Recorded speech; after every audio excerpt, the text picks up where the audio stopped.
Hey everyone, my guest today is James Bridgman, and he's got a pretty cool story. He started as a marketing agency in London, and he did that as the founder for about 18 years. And then recently he jumped over to the client side, and now he's the head of global marketing over at Pollinate. Pollinate is a company that creates digital tools for small businesses, and it's being deployed by banks around the world. And James has got a lot to say about things like specialized marketing, marketing influence pipeline, and how to measure that, ABM tactics, and what's working and what's not working on client accounts. It was really a great chat. So let's get into it. So James, it's great to have you on the show. Thanks for joining us. Well, delighted to be here. Thank you very much, Eric. Yeah. So now, what time is it? Where you're located? It's So it's in the I'm. it's late evening, right? It is, yeah, yeah. So the luckily it's a bit in the summer and we have a bit more daylight, but yeah, drawing into. Luckily, that means my neighbours have stopped building stuff, so it's a bit quieter. So yeah, but no, based in England. Yes. Well, that's good. That's I good. live Yeah. just south of the capital, but all my work is in London. Got it. And so I think for the audience, maybe what would be very helpful is just to, maybe tell them a little bit about yourself and Pollinate and what you Yeah, guys do. sure. So I've sort of done my career in reverse in a way because most most people work for a big corporate and then get fed up with it and leave and set up themselves. Well, I sort of set up to start with my own agency. And then after about 18 years of doing that and doing a lot of brand strategy work, marketing, digital strategy, um, decided to move out of London and sort of try new things. And that was on the client side. So last 7 years, I've been working with various tech companies, um, whether it's ed tech or currently it's FinTech. And I've been working at Pollinate for just over 2 years. Um, and it's a really interesting challenge at Pollinate because we're not a SaaS company as such. We basically sell our solution to banks around the world. Um, and so the challenge really is a lot around brand recognition and engagement with our story, more than it is purely about just getting the sort of numbers through the door. Our sales cycle is 2 to 3 years. So it's it's a slightly different one to that I've come across before, but it's also interesting in terms of how it's been developing. So what I love about that is we have a bunch of listeners that I get questions from all the time that are in like manufacturing, for example, right? Or some other larger multi-million dollar ACV product that does take 18 months to 2 years for their sales cycle. And I think there's probably some overlap with what you do. Yeah, And I think maybe I'm just going to dive in right there. I'm going to ask the question, as we think through, like, so let's start with when you got brought into Pollinate, because I want to sort of level set a yeah, little bit and then build yeah, off of sure, that. sure. So yeah, so I got brought in when basically there wasn't any marketing function. So we Pollinate was created out of a joint venture with one of the largest banks in the UK, NatWest, um, and it was basically them trying to re-enter merchant acquiring, which is the payment solution that you see for most small businesses, and the back end behind that. In the global financial crisis, the NatWest had to sell that off, and it became WorldPay, and so they had no relationship with their customers. So Pollinate was created to solve that problem, on the basis that the solution we came up with we could then go out and sell to other companies. So when I came in, there was just at the end of that NatWest project and the start of looking around the world our next customers and how we could do that, how we could deploy internationally. And I was brought in basically to build up the marketing side of the business, support the sales guys and the relationship managers, because a lot of this is around building relationships over a long period of time. As you mentioned, I think with a long sales cycle, it's much more a relationship sell than it is a transactional one. and I was brought in to all those different elements together and build a team. Did you already have a sales team in place uh, before you came There in? was Is a that how sales they were team, starting to yeah. build those relationships? There was a sales team, but they had a particular. It was a relationship-based sales team from the founders. They had a very good network, so they were basically working on that network. And it's that old challenge of how do Got you it. translate the sort of pixie dust of the founders into the pixie dust of Yes. the brand over a period of time. How do you And get it so to that's sort of scale? how to systemize it. Yeah, how to systemize it, how to digitize it, how to make it manifest itself for more than just the opinion of a few people. Oh, I love this. So that's interesting. That's an interesting challenge too, right? Because you also have a CEO who has experience like on the ground, like knowing how it worked for him. And Yeah, then, the question on always on marketing shoulders is, can you do it as well as I used to do it? So yeah, there is yeah, a level setting, expectation building that has to happen with the CEO. And then in conjunction with setting up like, what are my leading indicators? What do we care about? What are we going to measure yeah, to be able to build those business outcomes that you guys are looking to eventually yeah, exactly. And close and 18 to 36 months later. yeah, and exactly. And I think the thing is that the CEOs is amazingly well connected around the world, right? So he built Monetize, one of the first big billion-dollar fintechs. He knows most of the bank CEOs around the world, and we don't have a problem getting into banks from that point of view. But they're not the CEOs that we talk to aren't necessarily the final decision makers, right? It's actually the CEO will tell the C-suite below them to go away and see if this is any good. And that's where the 2 years comes from, right? Because there's a huge amount of Yeah. oversight on Yeah. every strategic decision Solution like that. validation. Yeah. Yeah, all sorts Yeah. of things like that. So Yeah. my It's approach, interesting. yeah, my approach was it wasn't going to break anything that was working, but at the same time, I had to prove the worth of a sort of marketing mindset, if you like. And so how did you do that? How did you set up those expectations? How did you like what was the initial part of your plan? Like these are the things I care about, these are the things I'm going to measure.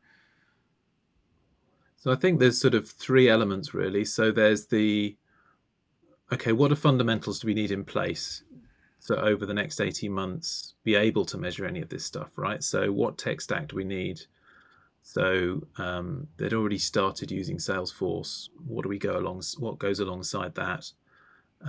What's the different creative tools that we need to sort of accentuate that, the social media, that sort of thing, and how should it all integrate together? So at least that gives you the sort of the levers, if you like, to measure and to track and to build and to deploy, that sort of thing.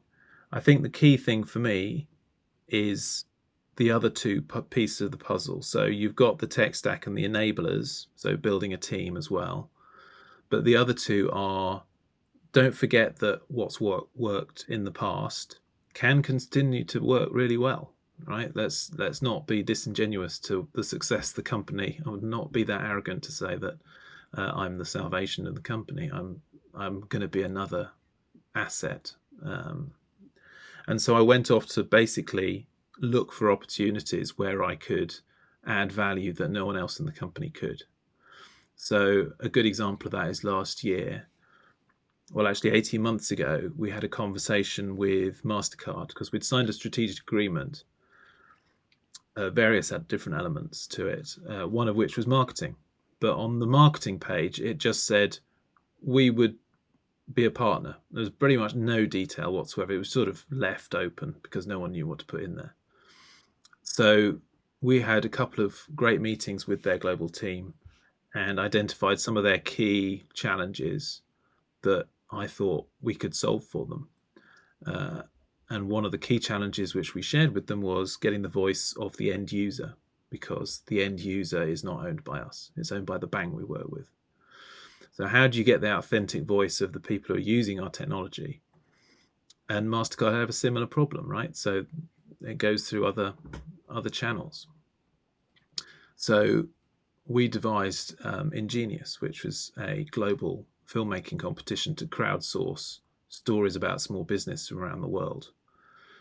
And that enabled us, apart from the campaign, and it deepened our relationship with MasterCard and everything else, it suddenly gave a different dimension to what Pollinate could offer our partners and clients in terms of that solution, beyond our core product set. And I think that's some of the things that marketing can offer that other departments can't, that sort of lateral thinking where there's an opportunity. And I think that's really important not to forget. So it's interesting. You said that there were KPIs that you'd put in place to set expectations at the C-suite level. How about your corresponding sales team? Or maybe they didn't care, right? Because it sounds like they were pretty much focused on field sales, or more of a traditional like source your own deal structure. Yeah, I mean, it was. So did they look at you as being additive to what they were doing?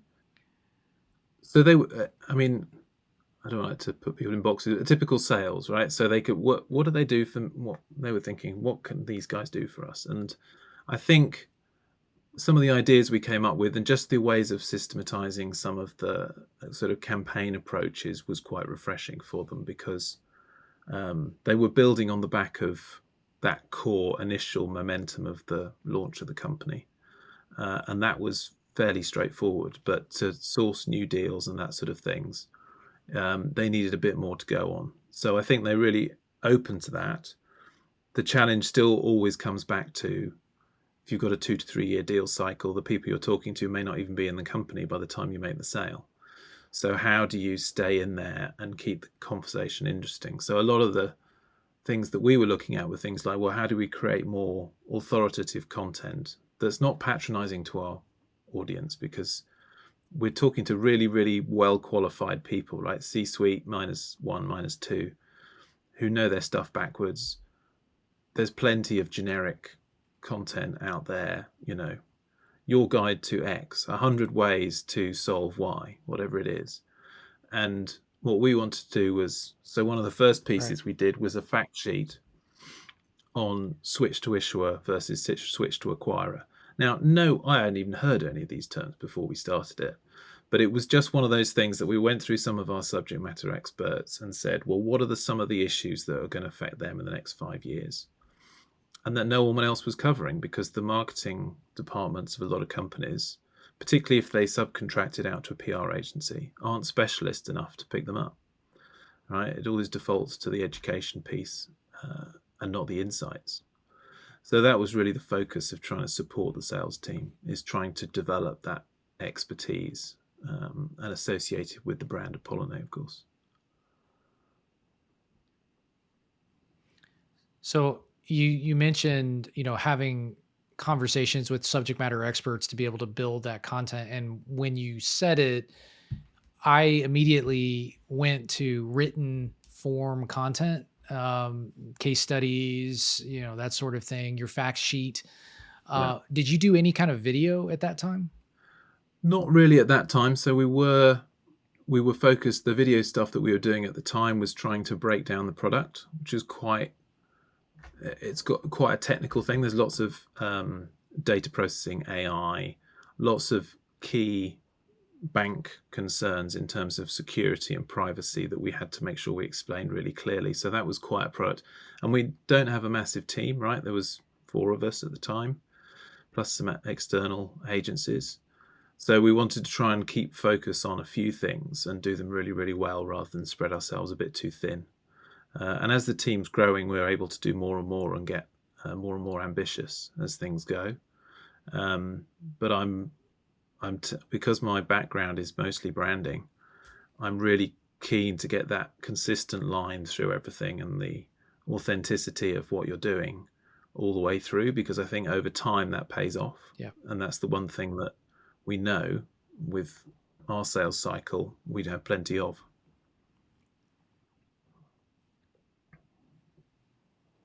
And then so based on that, going in and talking to the sales team, you had that conversation with the sales leader, for the very first time, and the CEO, and you were saying, "Hey, look, here's my plan. Here are the things that I'm going to do. I'm going to focus on brand. I'm going to focus on bringing and helping creating more marketing delivered opportunities, to the sales team that we know that aren't going to close for another 2 or 3 years, but these Mm, are going to be quality accounts."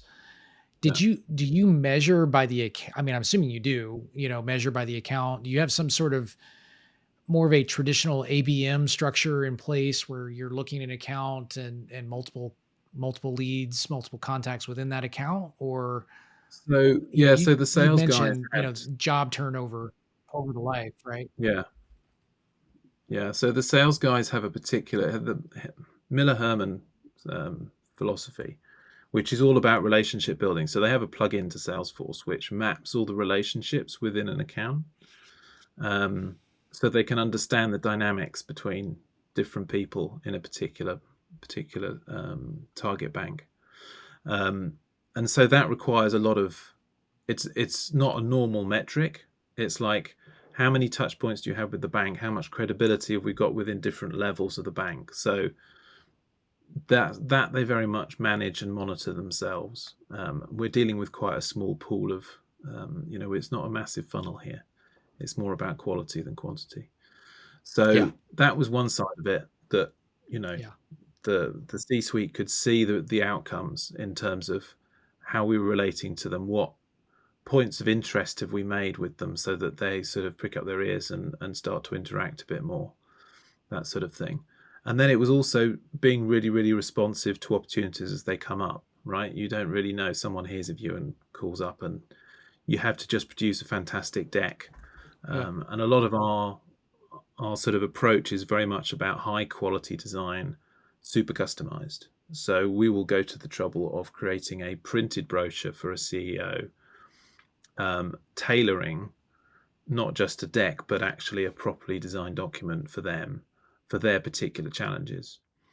And to go that extra mile where they land it on their desk and they're not just gonna, and well, they'll get a PDF version as well, but we know they're more likely to show it to their C suite colleagues than they are if yet another email lands in their Yeah. inbox, or rather their PA's inbox, who then Got ignores it. it. So, yeah, so okay, so that makes sense. And then so you have those gatekeepers that are on the other end, and you measure primarily, I mean, I'm just going to call it marketing influenced, right? As opposed Yeah, to, created. Yeah, okay, got it. And like, yeah. do you folk do you count or focus or are measured on net new, or are you just on influenced of existing? Um, it's pretty much, well, it's two things, I suppose. It's net new in the sense that um, we will get net new from lots of multiple different sources. So it could be a speech by what the CEO, that will be sort of driving and supporting, but not necessarily initiating. It could be sort of a recommendation from one bank to another, particularly if someone moves jobs. Always a good opportunity there. It could be lots of different smaller things on the way that we nudge them along. So, what we tend to get measured on is the support for the C suite when they're doing that influencing bit, and then the fast, rapid backup of an opportunity to make sure that it sort of it basically goes beyond expectations in terms of the recipient of that um, documentation or small campaign or whatever it might be. And we are looking at ABM and things like that. Um, but to give you a size of the scale of the sort of things we're trying to land, um, if we end up with 12 clients, we're sort of finished. If we get 12 global banks, we're really, really busy. We're quite large. So it's a very different beast. It's certainly not one that I've worked in before. But it certainly is very Yeah. interesting in terms of how you build a different sort of brand. Yeah. I love that. And so do you do, in person, like how do you like what is your best, if you think about like the things that have worked the best, maybe the two or three Yeah. tactics that have worked the best for you, where you've gotten that engagement across those accounts, those key target accounts. Are they in person? Are they digital? Are they, like content based? Like Yeah. how do I you, think like where do you at a rank C them? at a C-suite level, if you really want to influence the top level, you have to do it in person if you possibly can. Um, we ran a really nice roundtable last year, where we had the ex-Chancellor of the Exchequer of the UK give a sort of a speech, and we Yeah. invited execs from around the world. Sort of Chatham House rules, so nothing went beyond the rules, but it was just an opportunity for them to discuss things with their peers and listen to a really interesting speaker. And that sort of was looking to try and Yeah. leverage the network, not just the network of the C-suite, but also the advisory board and the board itself. Being able to reach beyond the immediate, obvious contacts that people had, and try and create some value for the network, who weren't necessarily current clients. But I think it is also very powerful to have a client or two in there who can sort of sing your praises if possible. But we're looking to do a lot more than that in terms of Hmm. events, and trying to again go above and beyond in terms of what people expect from these, because there are so many of these webinars and stuff. People are really sick of them. So if you do it virtual or you do it in person, you really have to knock it out of the park and give people super value for it, because it's you probably only got one shot at it, and it's worth spending the extra effort and money Yeah. to make sure they have an amazing experience and an amazing Yeah. follow-up as well. It's just as important. So when you did that event, did you record it and use that content elsewhere too, or was it a one shot deal? It was a one-shot deal, but the people we actually attracted to the event and got along kicked off a whole load of other conversations with on the BD side that moved those relationships forward quite significantly, which we wouldn't have done otherwise, because it's not as engaging to do, because Got it. with anything, you're doing the same thing again and again. The recipient is going to switch off at some point, so you have to Hmm. try and mix it up anyway. And marketing has got a key role in that, because we've got a lot of tools in the box. So I think you have to try and lean into that. I mean, we're That's looking at fair. doing things like bespoke magazines after an event, right? Summarizing the findings sent to the attendees, things like that, which just Hmm. people wouldn't normally get. Hmm. um, Videos that are Yeah. specific to that session, that will just raise the discussion up another level. So, and that we found that really, really powerful. So that's interesting. And are you like, based on that, do you, other channels that seem to be working, other tactics that seem to be working? For example, are you doing digital, like paid search, paid social, things like that? Or is it just really high end So, brand related? yeah, so we do paid social, principally LinkedIn, because we can keep it very tight. We can focus on the people we care about and influence those people. Um, I think we don't do a lot of other paid social, unless it's a very specific campaign. So at a slightly different audience, sort of more broader brand building or partnership event. Um, the other things, I think the other Mhm. channels that we found successful um, tend to be around events of some sort. So if it's not, so if it's a speaking opportunity or something like that, but to make sure you build lots of things out of that, that you don't just turn up, tick the box, and go again. That we actually make sure that we reach out to journalists, that we, make sure we prepare a Yeah. decent pack for whoever's doing it, that we sort of pull out any insights. And some of the events can be really poor, right? But you keep digging, there's some gold in there somewhere. So, and then turn it into something Yeah. nice that you can then publish. I think the other bit is we've tried to lean more and more into research and data. So as we get more and more data company, I think that's a natural fit anyway. But I think to Yep. get those more original insights, I think that's definitely worth it.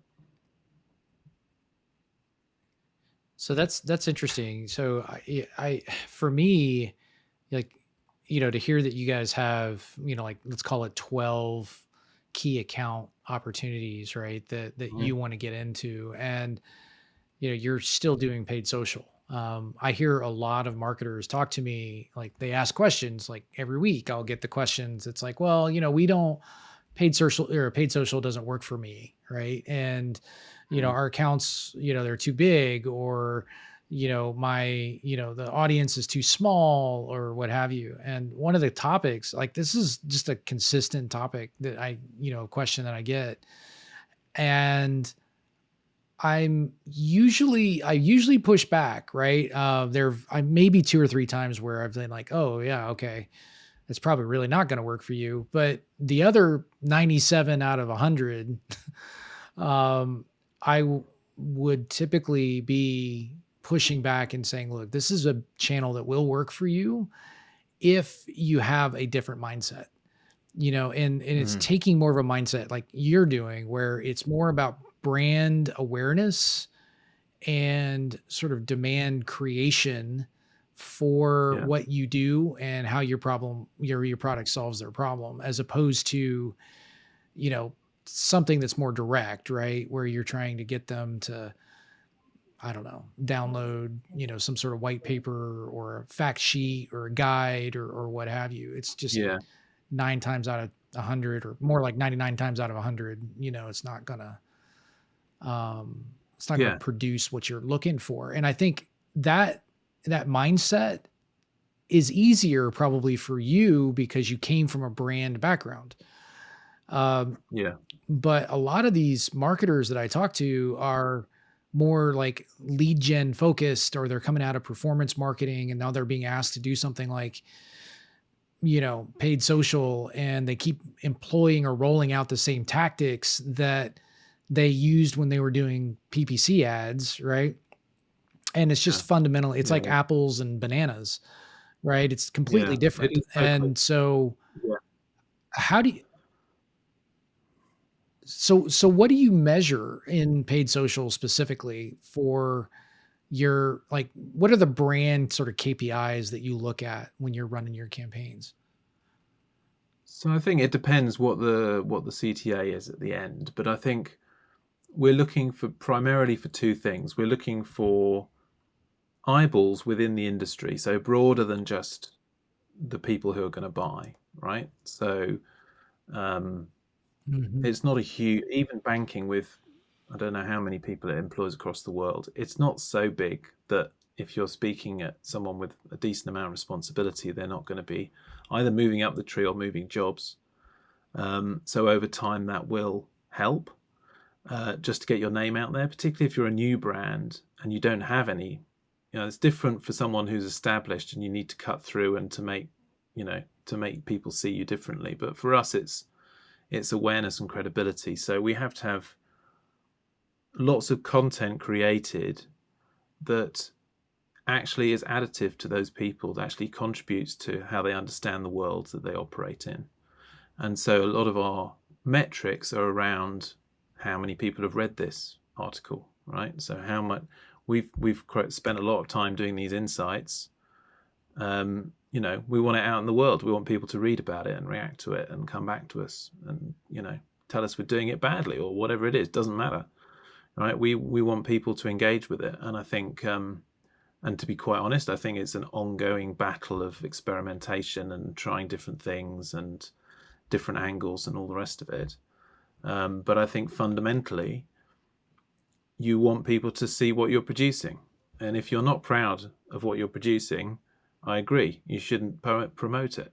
You should do better content and then be really, look, we've done all this work. It's a great piece of work. Even if we show it to 10 people and they love it, that's good enough for us because that's what over time Yeah. builds up. Whereas if you do Yeah. lots of transactional promotion, what you'll find is that no one cares about any of it, but people will be aware of you, but they won't care about you. So as soon as you stop, they forget about you. Whereas if you got insights where people go back to, however they discovered it, they will actually take you seriously when you come back to them with something different. So I think it's building that up, and I think it Yeah, does take a certain amount of confidence in yeah, how you build a brand and how you develop it. yeah. You're talking about the difference between awareness and affinity, right? People are Yeah, probably aware of your product, but they don't necessarily care about your product, and they don't understand how your product necessarily solves your particular or their particular pain point or their particular problem. And yeah, so you're coming in with that content, you're coming in with that conversation changing, information, to be able to shift people's minds from, hey, we're Pollinate, to, hey, this is why you should care about Pollinate, because it directly connects and solves a pain point that we know that you are having, yeah. right? But In, even one level in one higher of than these that, 12 right? target accounts. Even one level higher. If you want to establish yourself as a brand that people care about, you have to talk about the issues which are common, Hmm. even if Pollinate doesn't solve them, Yes. right? You have to talk about those things where there are common touch points, and you can help them understand Yeah. something maybe nothing to do with your product, but we know there's a need to unpack that and Right. to break it down and all the rest of it. And there you get a real affinity, because Yeah. people, you're empathizing with them and you're looking for what will help them, not what will help you, as the starting point. That's right. Yeah. Yeah, I love that. I think that's true, and it's funny. Like, not very many, marketing leaders have that kind of flexibility from the non-marketing executives in the company. Yeah, absolutely. Usually it's like, how do you directly connect, directly track? How do you show? Like, ROI is basically just fundamentally a different definition than, in some cases it should be. And so, ultimately, just for the record and for anybody that's listening for the first time, I mean, ultimately, uh, we as marketers, even if we're talking about doing things like brand related marketing, should still contribute, and we should still be able to measure leading indicators that build up a pipeline for sales, particularly Yeah, when you're talking about, some level of B2B, longer sales cycle, more complex product, that sort of thing. And if you don't, or you can't articulate that, it really puts you at a disadvantage. If you can't talk about things that are sort of the business outcome related items, like, pipeline and new deals, even marketing influenced, things like that, that help CEOs or CFOs really understand what it is that marketing's doing. yeah, And it connects to the things that they care about, right? yeah, And I think that's, where we sometimes in marketing, we sort of fall down. We, like, we talk about things like campaign metrics, or we talk about things that are a little bit too far removed from the business outcomes. mm, And that's where we sort of get ourselves into trouble, right? We want to be talking about things that are a little bit deeper in. And that's hard, right? I mean, I'm acknowledging yeah, that, right? It's hard if you're in brand to talk about things that are connected any, too far deeper. Like, things like content consumption and things like that are very difficult for the C-suite to really grasp, in yeah. my experience anyway. No, totally. I think you're right. I think in previous roles, it's been a much more sales metric driven process, but then the whole organization has been set up for that. And I think you need to reach an agreement with the sales guys. Like, look, we'll produce some stuff that will get you further down the funnel and get people into the funnel, but let's work as a team to try and make sure that everyone appreciates the value of what's going on here, and try and drive those Yeah. metrics which you can report back. I think, for us, Yeah. it's slightly different, but in previous roles, an ed tech role and that sort of thing, you can be very tactical in terms of how you use social, how you use other things to get people contacts. But it's about how you then work with the sales team so that everyone understands this is the starting point for a conversation. It's up to you guys to continue that conversation, but we're here to help, right? To get them down the funnel, to get them those conversations, Yeah. keep it on going. So Yeah. it's a sort of, you have to Yeah. reach an agreement. It can't be in separate silos. And I think that's the problem with a lot of these metrics, is that you don't have an honest conversation between those two functions. And so what you end up with is marketing doing a bit, throwing stuff over the wall to the sales guys, who then throw it back because they don't think it's good enough.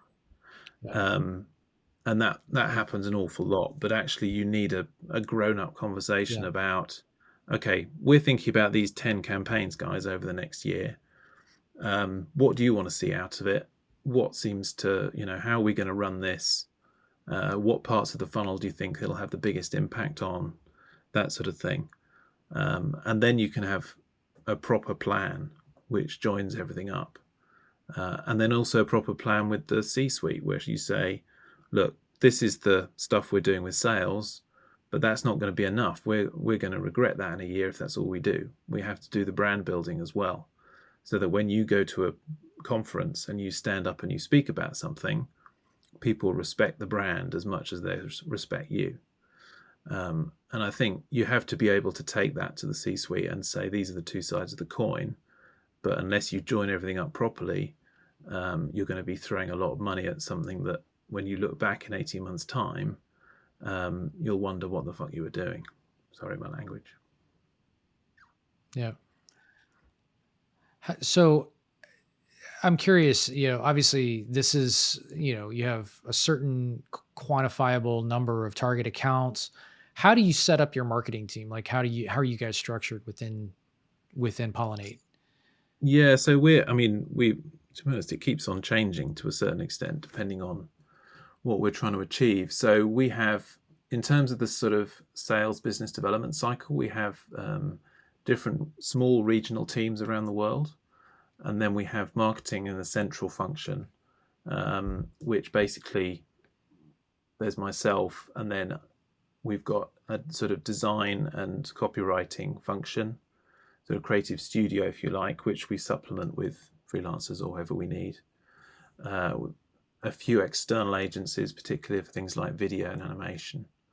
And then we have a campaign manager, and we have a research department, which helps on the product side, but also helps us. And then we have someone running the whole insights piece and the content development. And then we have sort of coordinators who stick those pieces of skill together. But it's very collaborative. So we'll all reach out across the team when we're doing stuff to see who's got the best capability to do different aspects of it. And it's a very flat Mhm. structure across the whole of Pollinate. So we can always know we can reach out to other people Yeah. and bring them in if we need to.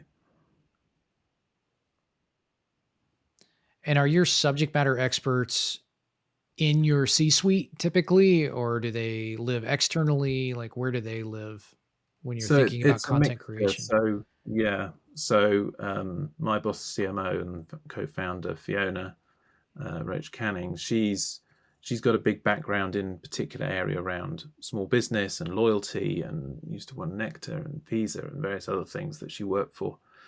So she has a particular passion for that. But we have security experts in house, because obviously working with banks, you have to be super hot on all that stuff. So we're just sort of raising profiles within very specific niche communities of their expertise. And then we have external experts we have long-term relationships with, who have worked on different projects from time to time, and we bring them in to contribute their ideas. So things like open banking is quite hot at the moment, and we're doing little bits of work for different people there. But also, yeah, very specific payments technology and technology trends. We'll bring someone else in.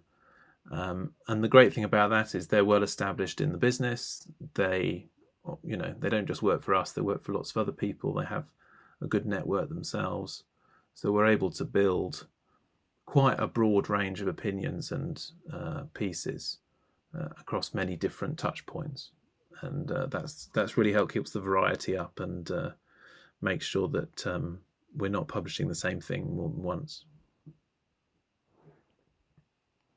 Got it. And so in terms of like, just to shift the conversation a bit, like in terms of your own marketing tools, things like that that you use to run all of this, like how, like what does your tech stack look like?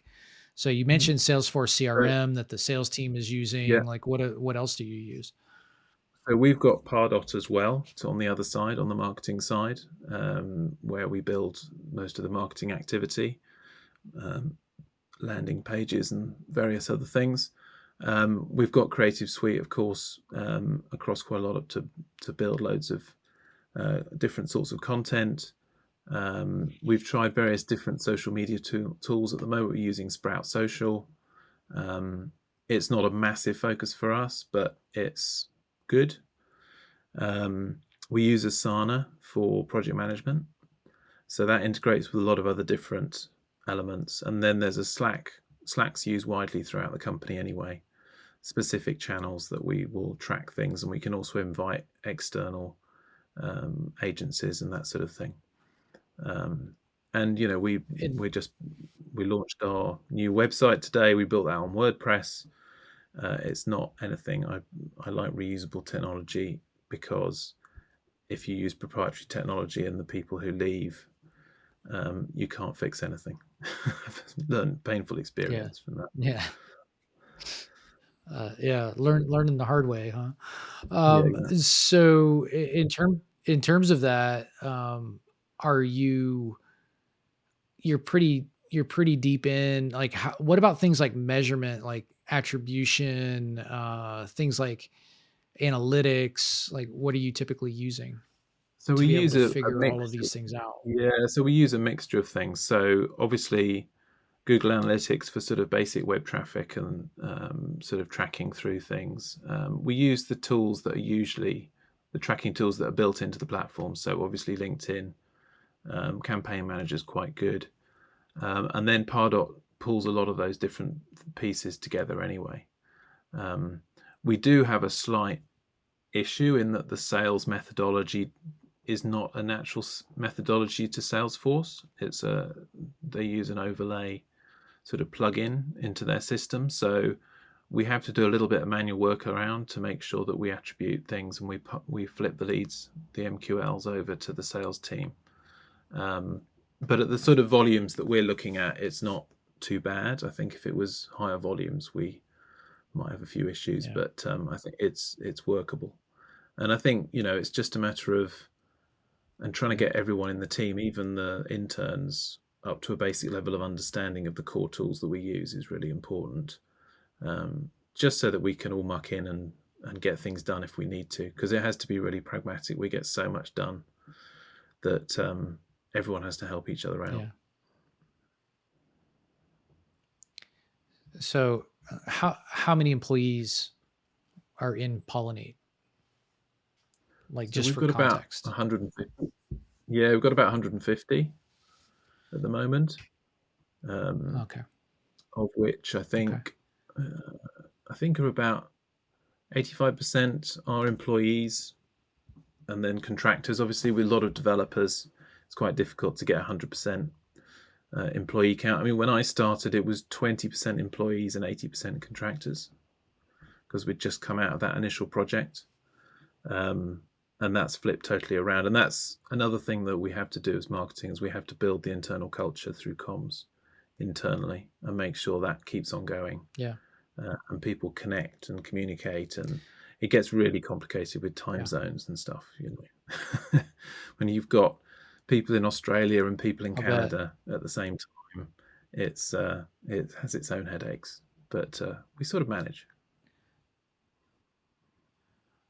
Yeah, so one of the things that you were talking about earlier that I just absolutely love is even though you have a smaller number of target accounts, you think about things from a brand demand perspective, right? And Yeah. it's one of these things that is an interesting topic to me because it connects pretty well with third party cookies, Yeah. um, and Google Chrome, really like going to come down hard on this tracking in the next, let's call it, I don't know, let's call it the next year or so. Yeah. And it's funny because I did this LinkedIn post not too long ago about where I was talking about that, where I was talking about like, what are you going to like as a marketer, as a B2B marketer, like, what do you do when like you start losing these audiences, that you used to be able to retarget and, Mm. reduce, targeting fidelity and, higher CAC and, Yeah. et cetera, or higher perceived CAC. I'm going to put that in air Yeah. quotes, Well, yeah, exactly. for people, Yeah. that, yeah, I mean, it's like core strategy that I think marketers have relied on for the last couple of decades. It's going to be gone. And Mm. like, what are these marketers going to do in that kind of environment? And I think the ones that are going to win are going to be the ones that are thinking like brand marketers, and they're Mm. going to be thinking like demand marketers. And so, it's like, okay, well, what do you do in a scenario like that? How do you get ready for something that is, sort of this existential crisis Mm. that I think a Yeah. lot of Well, performance marketers are really facing right now, you know? yeah, I mean, I think it does rather speak to the state of marketing, right? So I think we've been addicted to the opium of statistics and data and trackability and cookies and all this sort of stuff, which is great.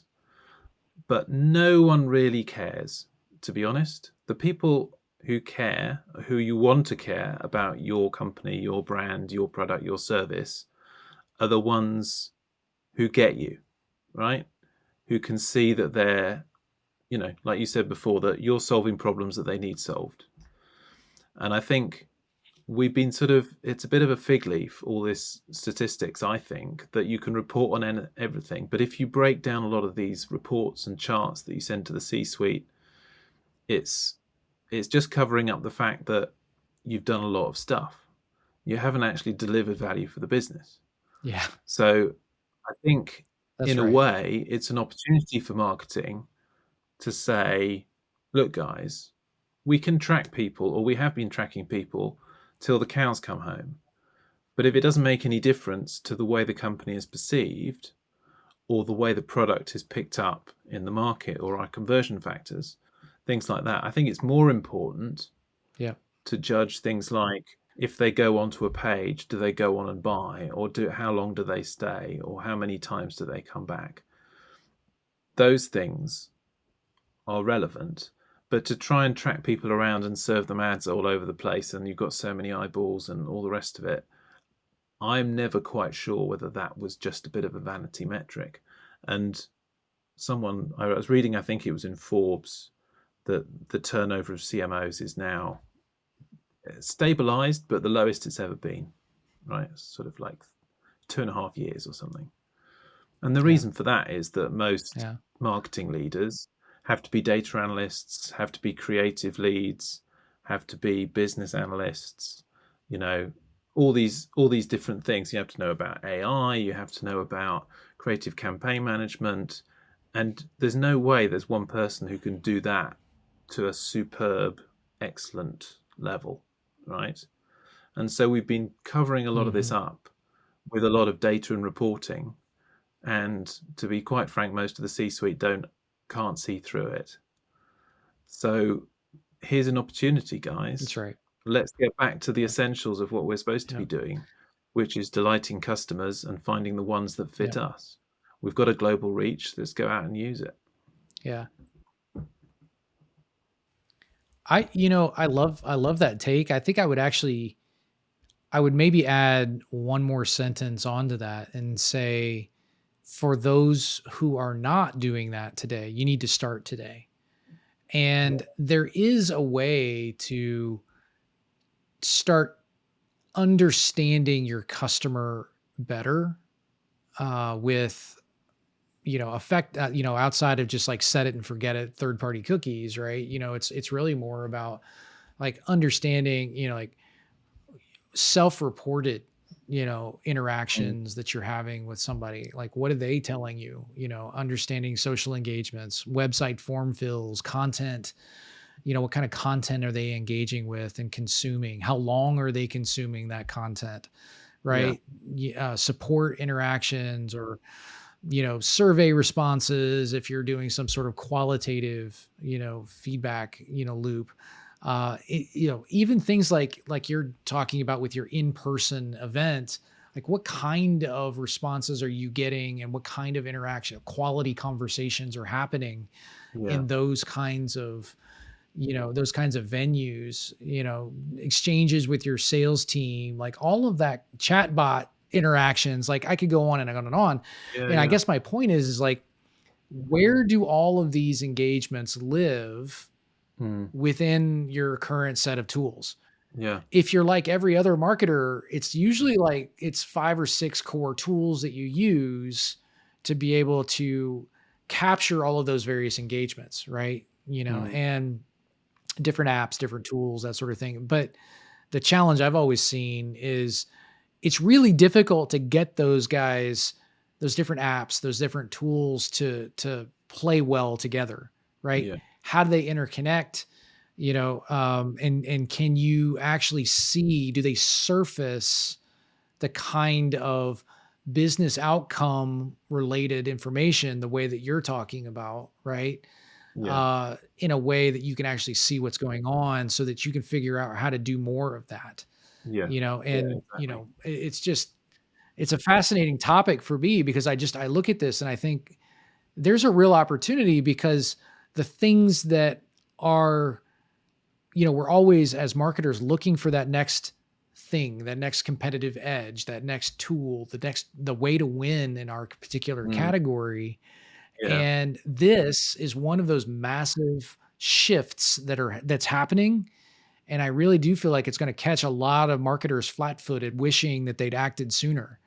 And Yeah. Yeah. it No, feels like the totally. ones that are going to win are going to be brand marketers and demand marketers, people that aren't directly, you know, so tied at the hip, right, Yeah. to the Yeah. numbers Yeah. like you're talking about. It's like the job description, right? Yeah. That's Performance marketer. Surely everyone's supposed to be performing well, not just them.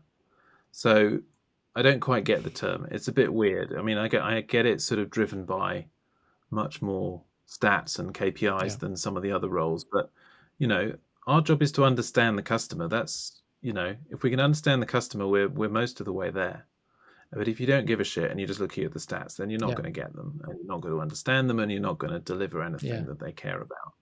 So I think there's a bit Yeah. of a misnomer, and it is challenging, but it is an opportunity to just let's just appreciate our customers. And like you say, there's lots of different bits of data out there that we can look at that isn't based on a data stack necessarily. Anecdotal stuff. Pick up Yeah. the phone. Talk to your Directional. customers. Yeah. Yeah. Have Yeah. a chat. You'll probably get Yeah. more out of Yeah. speaking to 3 customers than you will looking at stats on 30,000, right? So I think, was Yeah. it That's right. Seth Godin or someone was saying that, better to have 100 customers love you than 1 million customers like you, because you've got a solid foundation there, It and depends on we how know much they everything pay else. you. Yeah, that's true. Yeah, yeah, Yeah. that's true. Yeah. That's true. Yeah. It But depends on their yeah, ACV, it's but yeah, I totally still. agree with that statement. Yeah. Yeah, but I think it is an opportunity. It's a challenge for everyone to say, look, this marketing is so broad now that it's an opportunity to get back to the fundamentals Yeah. about things sell because they're meet a need for people, and it's our ability to express what the product can do in a most attractive way possible and to connect the dots for people. And it's not about, trying to shove as many digital people down the funnel as possible and see what comes out the bottom. Right. Because After all, no two buyer journeys are the same. Yeah, exactly. I mean, there's a whole debate on whether funnel is a good analogy anyway, but particularly these days when people bounce around so much between different things, it's Yep. sort of a network of influence more than it is a funnel. Um, and I think particularly where you've got tribes of people that are connected, sometimes by geography, sometimes by interest, sometimes by motivation, um, you have to sort of take a little bit more of a human look on what's going on, uh, and really get to understand the customer and build campaigns around that. And the campaigns are there to inspire them, uh, not to tick a box and make a graph fill up in a certain way. So, James, I think that's actually a really good place to cap it off, because this is one of those discussions I really feel like we could probably go another hour and have no problem Yeah, like filling probably. that time, because there's so many things we probably didn't even get to that I'd love to have sort of explored a little bit more. But we're gonna have to have you back on the show. This was fun. Yeah, no, it'd be great. Yeah, So love it. yeah, so how do people get to know you, or like how do they get a hold of you if they have any questions? They've been listening into the podcast and they're like, I would love to ask James a question. How would they get a hold of you? So probably the easiest is LinkedIn, I guess. So you should be able to find me under Pollinate, head of global marketing. Um, there's several Pollinates, but it's Pollinate International you're after. um, and otherwise, I'm on Instagram as Creative Explorer if you're into that visual side of things. As I started as a photographer, so it's sort of still in my blood somewhere. But those are probably the best channels to reach out to me. But yeah, welcome to take any questions. James, thanks for joining us. I appreciate it. No worries. Thanks very much, Eric. Appreciate it.